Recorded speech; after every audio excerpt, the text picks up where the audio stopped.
Simon ইসলাম, class 3।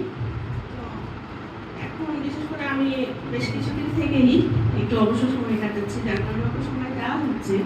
কিন্তু আসলে সময় দেওয়াটা আমাদের পক্ষে যেটা হয়ে থাকে অনেক সময়, কিন্তু কোয়ালিটি টাইম যেটাকে বলা হয়, যে ধরনটা চেঞ্জ করে দিতে হবে, এটা কালকে থেকে শিখেছি।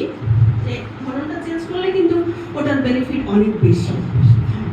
যার কারণে সাইমন খুব একটা বুঝতে পারিনি যে আমি কোর্স করার পরে ওকে এইভাবে সময় দিচ্ছি, কারণ ওর সাথে আমার এমনিতেই ঘুমের আগে অনেকক্ষণ সময় গল্প করা হয়, সারাদিন কী হলো কালকেও হয়েছে।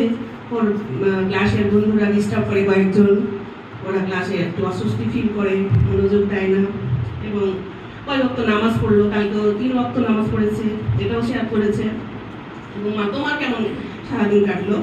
আমি বললাম যে আমি চেম্বারে গেছিলাম, একটু কাজ করেছি। মা তোমার এই সময় কাজ করা হবে না, কেন কাজ করেছো? মানে আমাকে শাসন করে। এবং আমার ছেলে এতটা চঞ্চল ছিল, যদিও হয়তো আপনাদের মনে আছে যারা পুরনো টিচার বা খালা, কিন্তু আলহামদুলিল্লাহ মানে আপনার স্কুলে দেওয়ার পর থেকেই এবং শুদ্ধাচার শিক্ষার পর থেকেও এখন অনেক চেঞ্জ। এই জন্য আমি পয়েন্ট স্কুলের কাছে অনেক কৃতজ্ঞ। হয়তো বা এটা আপনাদের জন্যই সফল হয়েছে। Thank you.